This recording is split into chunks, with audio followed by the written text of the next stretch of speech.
Good evening everyone. আশা করি সকলেই খুব ভালো আছেন। আজ চলে এলাম আবার একটা জায়গা এক্সপ্লোর করতে। ঠিক এক্সপ্লোর না, বলতে পারেন টেস্ট করতে। আশা করি অনেকেই চিনতে পারছেন, এটা হলো নিউ টাউনের বাংলার মিষ্টি হাব। গেট দিয়ে ঢুকেই প্রথমেই পড়বে হিন্দুস্তান সুইট, আর তার পাশেই রয়েছে সূর্যমোদক।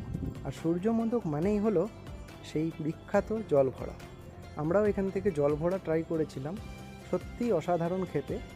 আর তার সাথে নিয়েছিলাম এদের স্পেশাল মালাই চমচম, যেটাও কিন্তু খুব ভালো ছিল।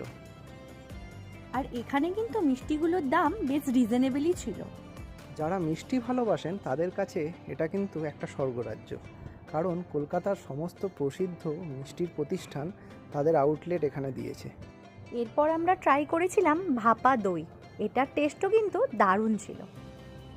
এখানে এসে সত্যি আমরা কনফিউজ হয়ে গেছি যে কোনটা ছেড়ে কোনটা খাবো। এখানে দেখতেই পাচ্ছেন সামনে গাঙ্গুরাম রয়েছে, তার পাশে রয়েছে বলরাম মল্লিক, তার পাশে কেসি দাস। আসলে এই নামগুলোও মিষ্টিগুলোর মতন বাঙালিদের কাছে একটা লোভনীয় নাম হয়ে গেছে। এরপর আমরা ট্রাই করেছিলাম গুপ্তা ব্রাদার্স থেকে ওনাদের স্পেশাল ডালপুরি আর বাঞ্ছারামের স্পেশাল রাবড়ি। সত্যিই দারুণ টেস্টি ছিল।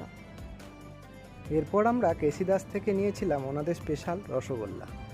না না, যা বুঝছি এখানে আর বেশিক্ষণ থাকাটা ঠিক হবে না, তাহলে শুধু খেতেই থাকবো। তার থেকে বরং ভালো গুটি গুটি পায়ে বাড়ি রওনা দিই।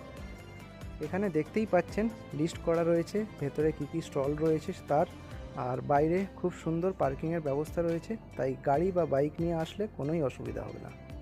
তবে আমাদের মতো যারা মিষ্টি ভালোবাসেন তারা এখানে একবার আসতেই পারেন। আশা করি আপনাদেরও খুব ভালো লাগবে। চলুন, টাটা।